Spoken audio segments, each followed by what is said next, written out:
खैरागढ़ में भी प्रतिवर्ष नवरात्र, दशहरा और दीपावली का पर्व धूमधाम से मनाया जाता है। खैरागढ़ के दशहरा की पूरे छत्तीसगढ़ में एक अलग ही पहचान है। रियासत काल से यहां दशहरा उत्सव मनाया जा रहा है। दूर दूर से लोग यहां के दशहरा उत्सव का आनंद उठाने आते हैं। नवरात्र में होने वाला रास गरबा भी पूरे छत्तीसगढ़ में प्रसिद्ध है। 15 से 20 वर्षों से लगातार रास गरबा का आयोजन शहर में होते आ रहा है। रास गरबा की नई शुरुआत संस्था ने की थी। डॉक्टर पदुमलाल पुन्नालाल बक्सी स्कूल के प्रांगण में रास गरबा का आयोजन होता था, जहां स्कूल कॉलेजों में अध्ययन करने वाले छात्र छात्राएं टोली बनाकर गरबा में भाग लेती थी। धीरे धीरे इसकी भव्यता बढ़ती गई। ये आयोजन खैरागढ़ के ऐतिहासिक फतेह सिंह खेल मैदान में होता आ रहा है।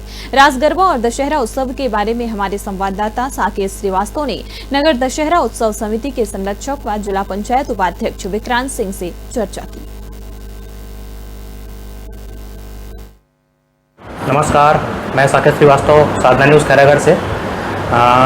अक्टूबर का महीना है। पूरे तरीके से ये महीना त्योहारों का महीना रहेगा। नवरात्रि, दशहरा, उसके बाद दीपावली का त्यौहार पूरे देश में मनाया जाएगा। पूरे देश के साथ ही छत्तीसगढ़ के खैरागढ़ में भी नवरात्रि और दशहरा का त्यौहार बहुत ही धूमधाम से मनाया जाता रहा है। यहाँ का दशहरा उत्सव, पूरे छत्तीसगढ़ में एक दशहरा उत्सव की अलग ही पहचान है।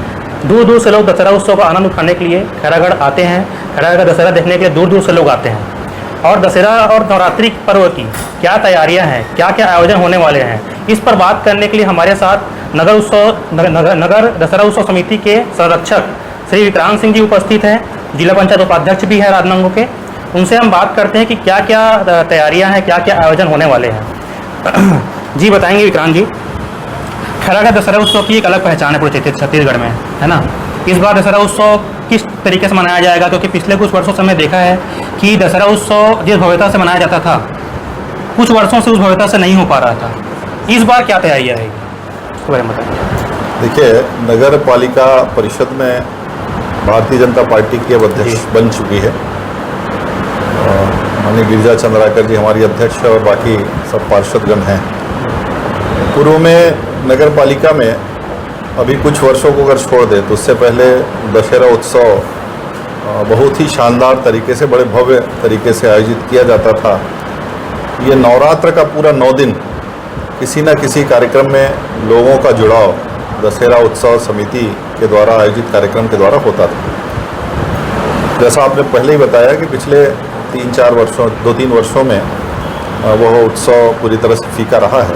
इस बार दशहरा उत्सव समिति की बैठक हो गई है और फिर से उसकी भव्यता आम जनमानस, पूरे क्षेत्र भर के लोगों की इच्छा के अनुरूप हम लोग प्रयास कर रहे हैं कि 5, 6, 7 तारीख को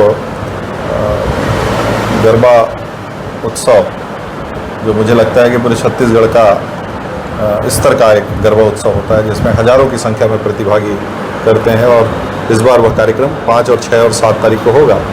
बीच में हमारी कोशिश ये है कि गांव वालों की मांग के अनुसार, इच्छा के अनुसार कोई सांस्कृतिक आयोजन, छत्तीसगढ़ी सांस्कृतिक कार्यक्रम वो किया जाएगा। और दशहरे के दिन जैसा भव्य जुलूस, भव्य रैलियाँ पहले निकलती थी, उसकी तैयारी दशहरा उत्सव समिति के सभी सदस्य लोग कर रहे हैं। और मुझे ये उम्मीद है कि उस दिन जो दशहरा उत्सव की जो रैली रहेगी, जिसमें बाजे गाजे के साथ और जो रावण दहन होगा उसमें भव्य आतिशबाजी भी की जाएगी। लोग फिर से जो पुरानी भव्यता जो भूल गए हैं पिछले 2 वर्षों से, इस बार हम फिर उसी जोश के साथ में, हमारा चूँकि हिंदुओं का एक प्रमुख त्यौहार है दशहरा उत्सव, राम भगवान जी को याद करते हुए निश्चित रूप से बहुत अच्छा कार्यक्रम खैरागढ़ नगर पालिका के द्वारा आयोजित होगा।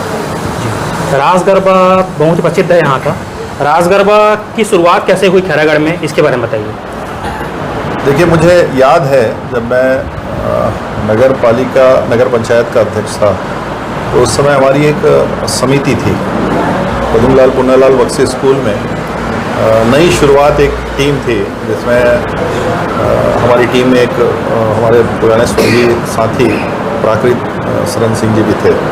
और वो जो शुरुआत उस समय हुई थी, उसके बाद से फिर पदुमलाल पुन्नालाल बक्सी स्कूल से उसकी शुरुआत होते फिर उसकी भव्यता इतनी बड़ी होती गई कि वो जगह छोटी पड़नी शुरू हो गई। फिर अब मैदान, राजा फतेह सिंह मैदान है जो खैरागढ़ का ऐतिहासिक मैदान है, वह जगह भी छोटी पड़ जाती है। तो शुरुआत में लगभग 15 साल से ज़्यादा हो गए हैं।